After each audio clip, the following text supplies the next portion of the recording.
Rough translation by Jean M. Janis. Originally published in Galaxy Science Fiction, December 1954. Narrated by Tom Trisser. "Shagub," said the tape recorder. "Just like I told you before, Dr. Blair, it's grandeur, so don't expect to really packs, because they just won't stand for any. They'd sooner framish." Framish? Jonathan heard his own voice played back by the recorder, tinny and slightly nasal. "What is that, Mr. Easton?" "You know, like when you gut it. Carooms get awfully bever grit. Why, I saw one actually." "Let's go back a little, shall we?" Jonathan suggested. "What does Shurgub mean?" There was a pause while the machine hummed and the recorder tape whirred. Jonathan remembered the look on Easton's face when he had asked him that. Easton had pulled away slightly, mouth open, eyes hurt. Why, I told you," he had shouted, "weeks ago. What's the matter? Don't you blikkel English?" Jonathan Blair reached out and snapped the switch on the machine. Putting his head in his hands, he stared down at the top of his desk. "You learned Navajo in 6 months," he reminded himself fiercely. "You are a highly skilled linguist. What's the matter? Don't you blikkel English?" He groaned and started searching through his briefcase for the reports from Psych. Easton must be insane. He must. Ramirez says it's no language. Staunton says it's no language. And I, Jonathan thought savagely, say it's no language. But Marjorie tiptoed into the study with a tray. "But Psych," he continued aloud to her, "Psych says it must be a language because, they say, Easton is not insane." "Oh dear," sighed Marjorie, blinking her pale blue eyes. "That again?" She set his coffee on the desk in front of him. "Poor Jonathan. Why doesn't the Institute give up?" "Because they can't." He reached for the cup and sat glaring at the steaming coffee. "Well," said his wife, settling into the leather chair beside him, "I certainly would. My goodness, it's been over a month now since he came back, and you haven't learned a thing from him." "Oh, we've learned some." And this morning, for the first time, Easton himself began to seem puzzled by a few of the things he was saying. He's beginning to use terms we can understand. He's coming around. And if I could only find some clue, some sort of... Marjorie snorted. "It's just plain foolish. I knew the Institute was asking for trouble when they sent the Rhinestead off. How do they know Easton ever got to Mars anyway? Maybe he did away with those other men, cruised around, and then came back to Earth with this made-up story just so he could seem to be a hero and—" "That's nonsense." "Why?" she demanded stubbornly. "Why is it?" "Because the Rhinestead was tracked, for one thing, on both flights to and from Mars. Moonbase has an indisputable record of it. And besides, the instruments on the ship itself show—" He found the report he had been searching for. "Oh, never mind." "All right," she said defiantly. "Maybe he did get to Mars. Maybe he did away with the crew after he got there. He knew the ship was built so that one man could handle it in an emergency. Maybe he—" "Look," said Jonathan patiently, "he didn't do anything of the sort. Easton has been checked so thoroughly that it's impossible to assume anything except A. He is sane. B. He reached Mars and made contact with the Martians. C. This linguistic barrier is a result of that contact." Marjorie shook her head, sucking in her breath. "When I think of all those fine young men," she murmured, "heaven only knows what happened to them." "You," Jonathan accused, "have been reading that columnist. What's his name? The one that's been writing such claptrap ever since Easton brought the Rhinestead back alone." "Cuddlehorn," said his wife, Roger Cuddlehorn, and it's not Claptrap. The other members of the crew are all alive, all—" "I suppose Easton told you that?" she interrupted. "Yes, he did." "Using double talk, of course," said his wife triumphantly. At the look on Jonathan's face, she stood up in guilty haste. "All right, I'll go." She blew him a kiss from the door. "Richie and I are having lunch at 1, okay? Or would you rather have a tray in here?" "Tray," he said, turning back to his desk and his coffee. "No, on second thought, call me when lunch is ready. I'll need a break."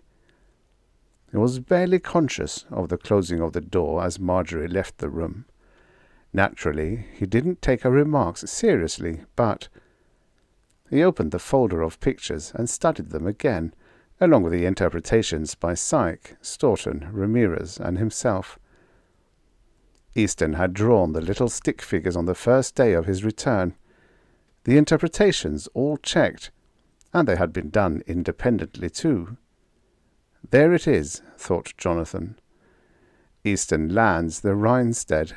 He and the others meet the Martians. They are impressed by the Martians. The others stay on Mars. Easton returns to Earth bearing a message. Question: what is the message? Teeth set, Jonathan put away the pictures and went back to the tape on the recorder. "Yes," said his own voice, in answer to Easton's outburst. "I do, blikkel English. But tell me, Mr. Easton, do you understand me?" "Understand?" The man seemed to have difficulty forming the word. "You mean—" Pause. "Dr. Blur, I merve you, is that it?" "Merve," repeated Jonathan. "All right, you merve me. Do you merve this? I do not always merve what you say." A laugh. "Of course not. How could you?" Suppressed groan. "Carooms," Easton had murmured, almost inaudibly. "Just when I almost merve, the quackut goes freeble." Jonathan flipped the switch on the machine. "Merve," he wrote on his pad of paper. He added blikkel, carooms, and freeble. He stared at the list. He should understand, he thought. At times it seems as if he did, and then, in the next instant, he was lost again, and Easton was angry, and they had to start all over again. Sighing, he took out more papers, notes from previous sessions, both with himself and with other linguists. The difficulty of reaching Easton was unlike anything he had ever before tackled. The 6 months of Navajo had been rough going, but he had done it, and done it well enough to earn the praise of old Comus, his informant. Surely, he thought, after mastering a language like that, one in which the student must not only learn to imitate difficult sounds, but also learn a whole new pattern of thought. Jonathan sat very still, as though movement would send the fleeting clue back into the corner from which his mind had glimpsed it. A whole new frame of reference. Suppose, he toyed with the thought, suppose the Martian language, whatever it was structured along the lines of Navajo, involving clearly defined categories which did not exist in English. "Merve," he said aloud. "I merve a lesson, but I blikkel a language." Eagerly, Jonathan reached again for the switch. Categories clearly defined, yes, but the categories of the Martian language were not those of the concrete or the particular, like the Navajo. They were of the abstract. Where one word, understand, would do in English, the Martian used two. Good Lord, he realized, they might use hundreds. They might— Jonathan turned on the machine, sat back, and made notes, letting the recorder run uninterrupted. He made his notes, this time, on the feelings he received from the words Easton used. When the first tape was done, he put on the second. Marjorie tapped at the door just as the third tape was ending. "In a minute," he called, scribbling furiously. He turned off the machine, put out a cigarette, and went to lunch, feeling better than he had in weeks. Richie was at the kitchen sink, washing his hands. "And next time," Marjorie was saying, "you wash up before you sit down." Richie blinked and watched Jonathan seat himself. "Daddy didn't wash his hands," he said. Marjorie fixed the 6-year-old with a stern eye. "Richard, don't be rude." "Well, he didn't." Richie sat down and reached for his glass of milk. "Daddy probably washed before he came in," said Marjorie. She took the cover off a tureen, ladled soup into bowls, and passed sandwiches, pretending not to see the ink-stained hand Jonathan was hiding in his lap. Jonathan, elated by the promise of success, ate 3 or 4 sandwiches, had 2 bowls of soup, and finally sat back while Marjorie went to get coffee. Richie slid part way off his chair, remembered, and slid back on again. "Can I go?" he asked. "Please may I be excused," corrected his father. Richie repeated, received a nod, and ran out of the dinette and through the kitchen, grabbing a handful of cookies on the way. The screen door banged behind him as he raced into the backyard. "Richie!" Marjorie started after him, eyes ablaze. Then she stopped and came back to the table with the coffee. "That boy! How long does it take before they get to be civilized?" Jonathan laughed. "Oh, sure," she went on, sitting down opposite him. "It's funny to you, but if you were here all day long—" She stirred sugar into her cup. "We should have sent him to camp, even if it would have wrecked the budget." "Oh, is it that bad?" Marjorie shuddered. "Sometimes he's a perfect angel, and then— It's unbelievable, the things a child can think of. Sometimes I'm convinced children are another species altogether. Why, only this morning—" "Well," Jonathan broke in, "next summer he goes to camp." He stood up and stretched. Marjorie said wistfully, "I suppose you want to get back to work." Jonathan leaned over and kissed her briefly. "I've got a new line of attack," he said, picking up his coffee. He patted his wife's shoulder. "If things work out well, we might get away on that vacation sooner than we thought." "Really?" she asked, brightening. "Really." He left the table and went back to his den. Putting the next tape on the machine, he settled down to his job. Time passed, and finally there were no more tapes to listen to. He stacked his notes and began making lists, checking through the sheets of paper for repetitions of words Easton had used, listing the various connotations which had occurred to Jonathan while he had listened to the tapes. As he worked, he was struck by the similarity of the words he was recording to the occasional bits of double talk he had heard used by comedians in theatres and on the air, and he allowed his mind to wander a bit, exploring the possibilities. Was Martian actually such a close relative to English? Or had the Martians learned English from Easton, and had Easton then formed a sort of pidgin English Martian of his own? Jonathan found it difficult to believe in the coincidence of the 2 languages being alike, unless— He laughed. Unless, of course, Earthmen were descended from Martians, or vice versa. Oh well, not my problem, he thought jauntily. He stared at the list before him, and then he started to swear, softly at first, then louder. But no matter how loudly he swore, the list remained undeniably and obstinately the same. Feeble, displeasure, tape 3. Feeble, elation, tape 4. Feeble, grief, tape 5. "How," he asked the empty room, "can a word mean grief and elation at the same time?" Jonathan sat for a few moments in silence, thinking back to the start of the sessions with Easton. Ramirez and Staunton had both agreed with him that Easton's speech was phonemically identical to English.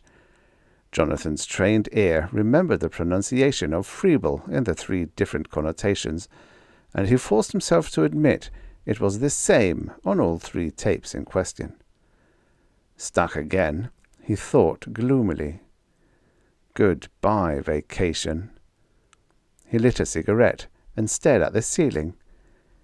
It was like saying the word die meant something happy and something sad at one and the same, like saying... Jonathan pursed his lips. Yes, it could be. If someone were in terrible pain, death, while a thing of sorrow, could also mean release from suffering, and so become a thing of joy. Or it could mean sorrow to one person and relief to another. In that case, what he was dealing with here was not only... The crash of the ball, as it sailed through the window behind his desk, lifted Jonathan right from his chair. Furious, his elusive clue shattered as surely as the pane of glass, he strode to the window. "Richie!" His son, almost hidden behind the lilac bush, did not answer. "I can see you," Jonathan bellowed. "Come here." The bush stirred slightly, and Richie peeped through the leaves. "Did you call me, Daddy?" he asked politely. Jonathan clamped his lips shut and pointed to the den. Richie tried a smile as he sidled around the bush, around his father, and into the house. "My," he marveled, looking at the broken glass on the floor inside. "My goodness!" He sat down in the leather chair to which Jonathan motioned. "Richie," said his father, when he could trust his voice again, "how did it happen?"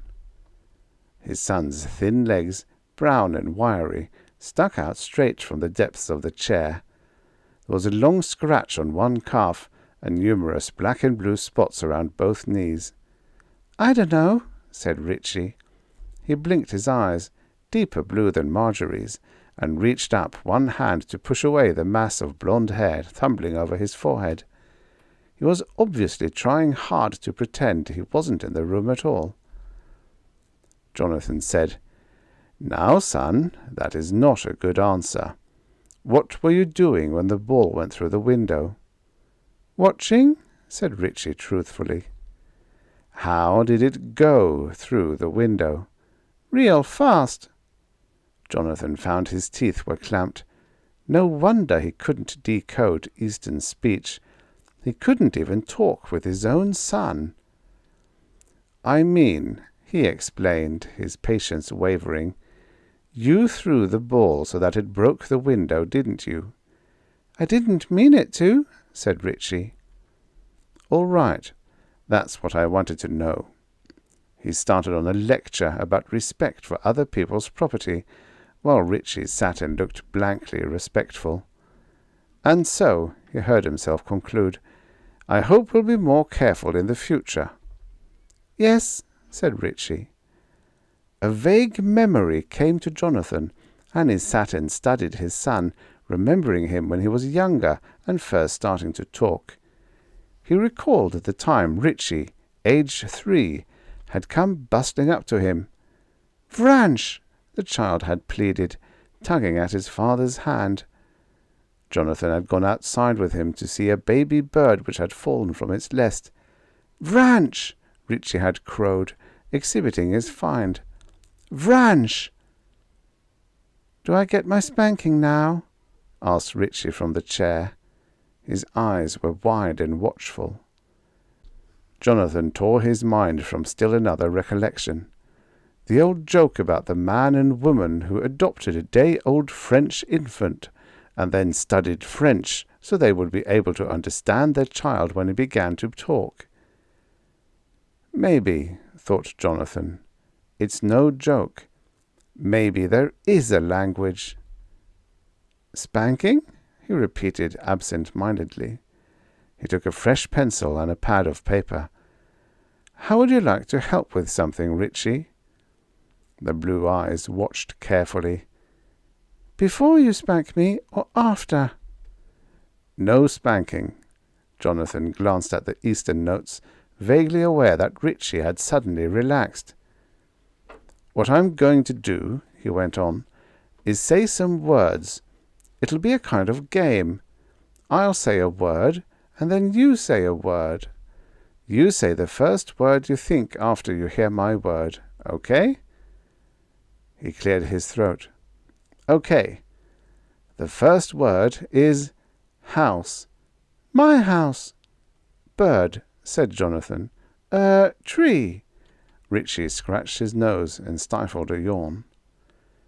Disappointed, Jonathan reminded himself that Richie at 6 could not be expected to remember something he had said when he was 3. Dog. "Biffy." Richie sat up straight. "Daddy, did you know Biffy had puppies? Steve's mother showed me. Biffy had 4 puppies, Daddy. 4. Jonathan nodded. He supposed Richie's next statement would be an appeal to go next door and negotiate for one of the pups, and he hurried on with, "Karums." "Friends," said Richie, eyes still shining. "Daddy, do you suppose we could have a pup?" He broke off at the look on Jonathan's face. "Huh?" "Friends," repeated Jonathan, writing the word slowly and unsteadily. Vacation." "Beach?" said Richie cautiously, still looking scared. Jonathan went on with more familiar terms, and Richie slowly relaxed again in the big chair. From somewhere in the back of his mind, Jonathan heard Marjorie say, "Sometimes I think they're a different species altogether."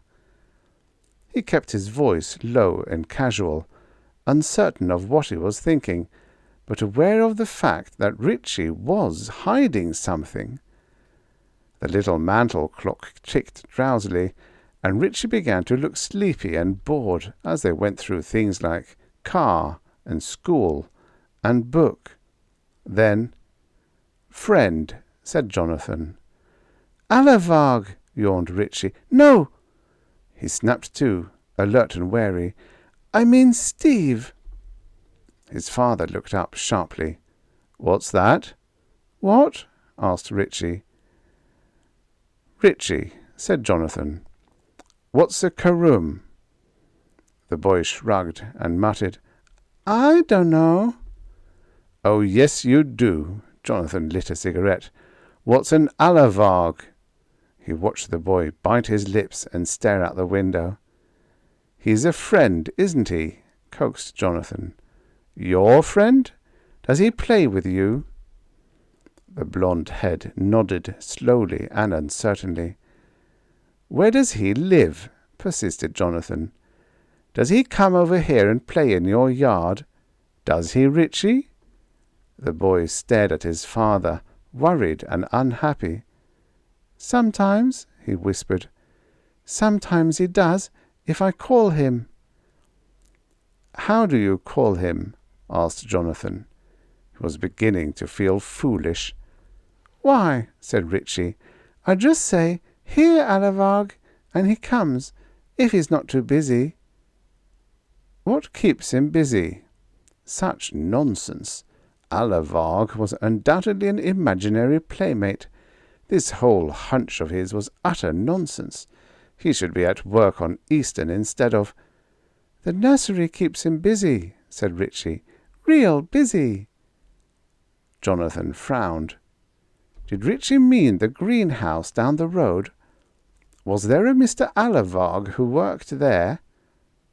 Whose nursery? "Ours?" Richie wrinkled his face thoughtfully. "I think I'd better go outside and play." "Our nursery?" Jonathan stared at his son. "Where is it?"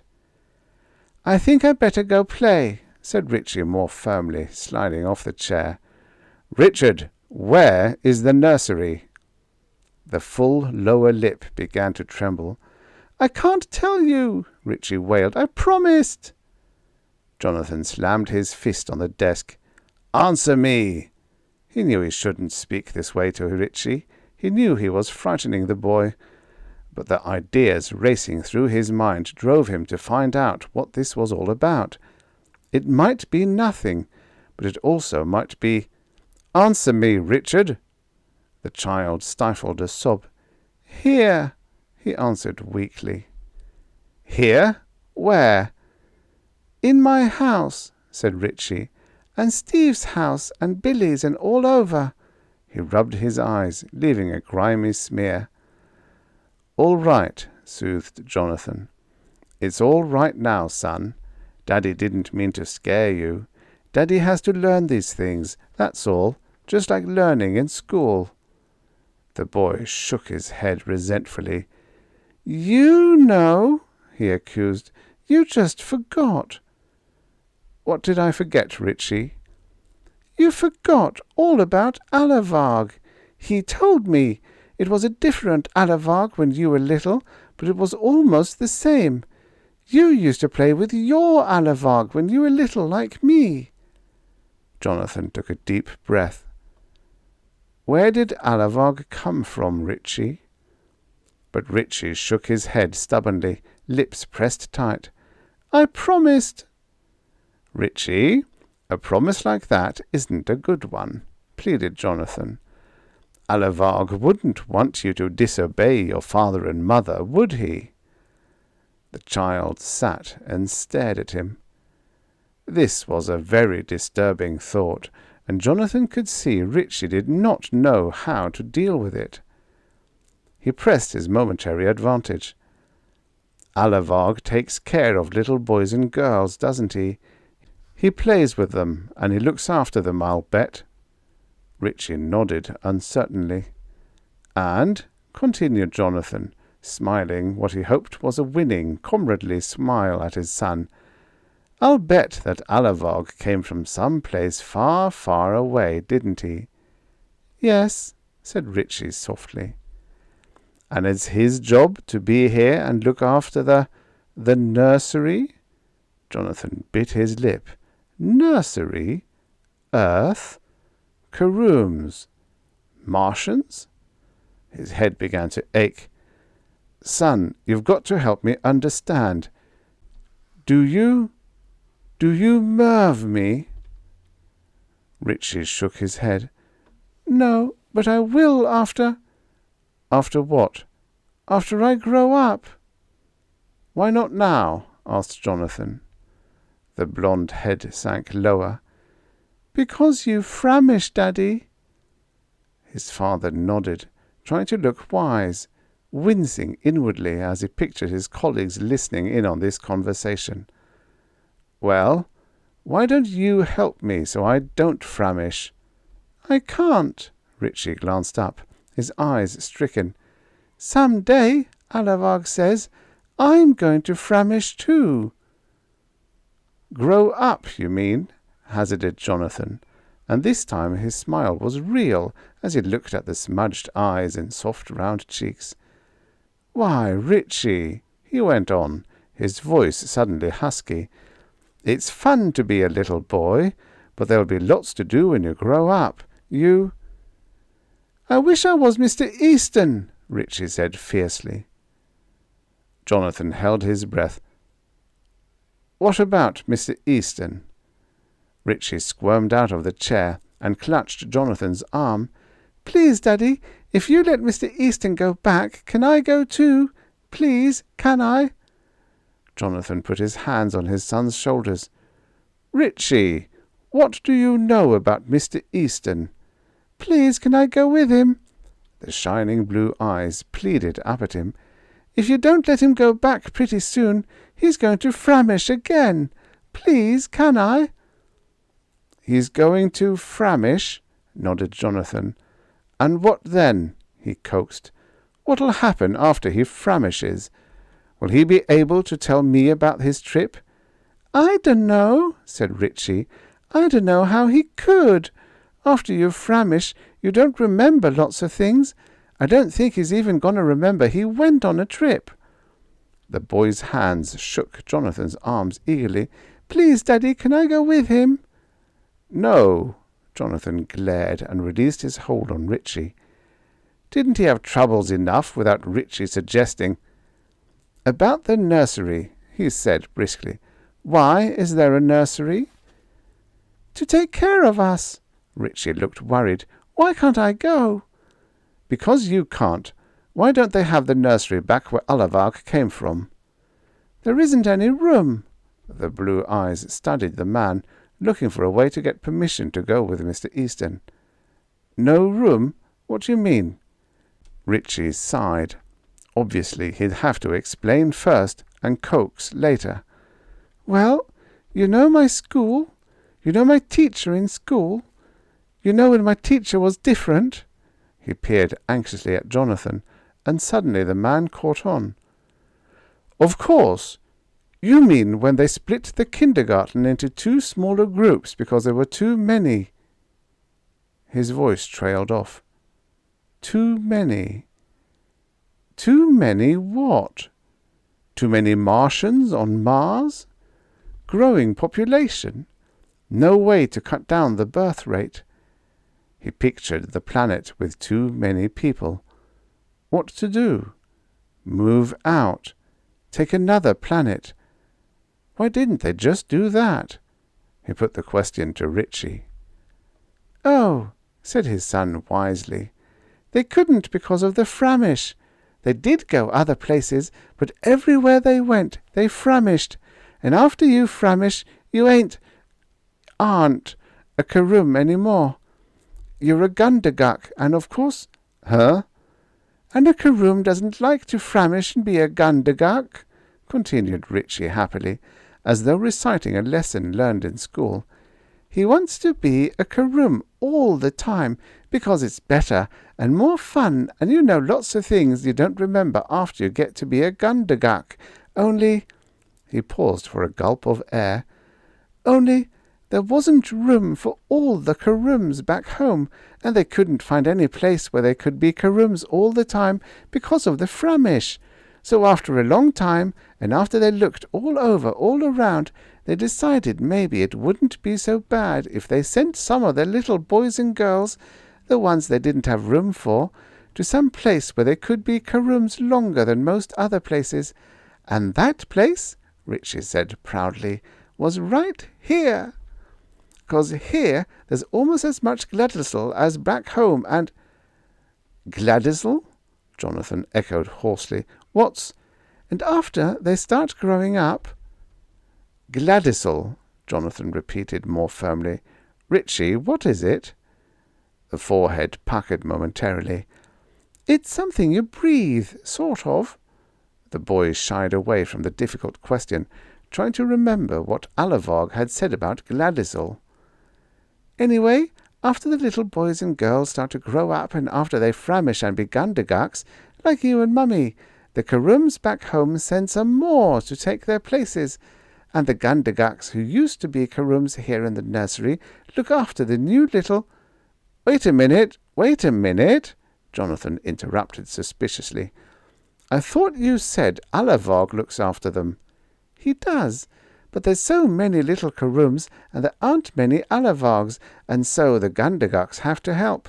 "You help," Richie assured his father. "You and Mummy help a little bit." "Big of you to admit it, old man," thought Jonathan, suppressing a smile. "But aren't you our little boy?" he asked.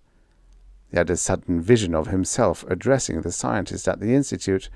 "And so, gentlemen, our babies, who incidentally are really Martians, are brought by storks, after all, except in those cases where—" "The doctor brought me in a little black bag," said Richie. The boy stood silent and studied his father. He sort of remembered what Alavarg had said, too.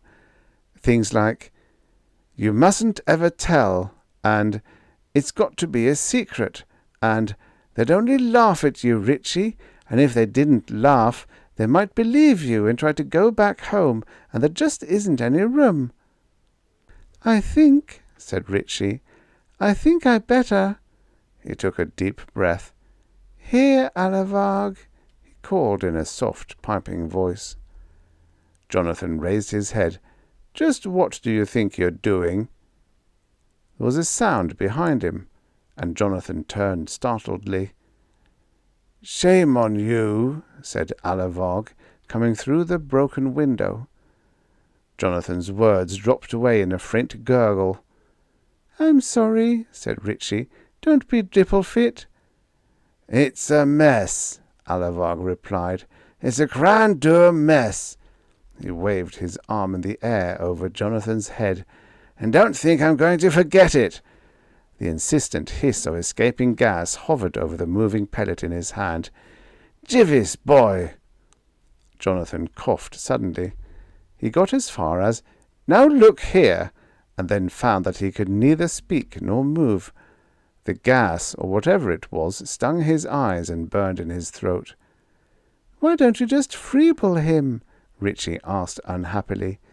"You're using up all your Gladysol. Why don't you freeble him and get me another one?"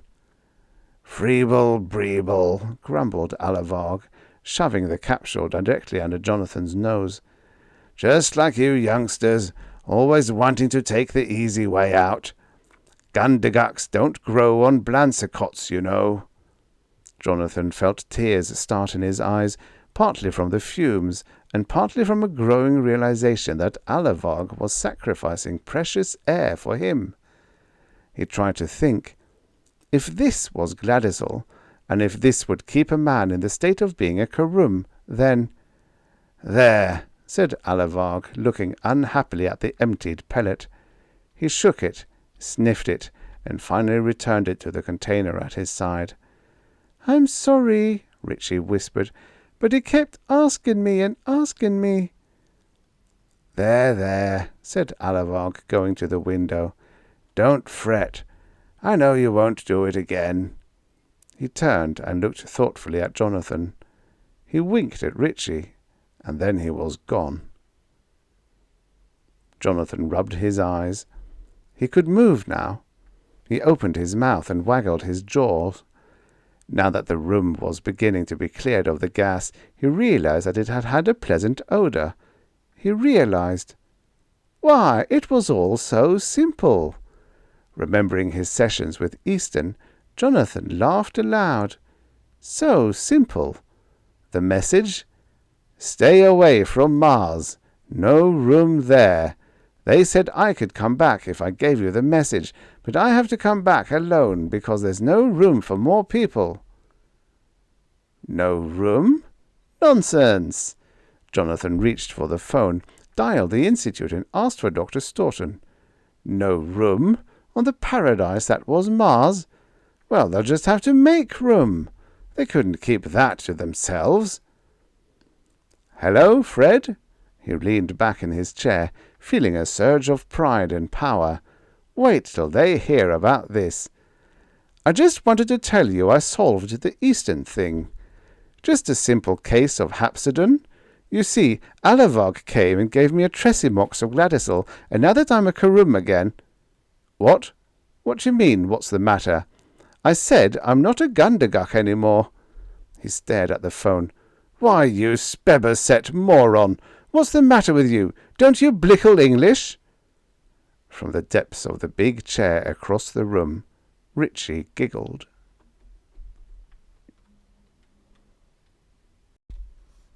The end.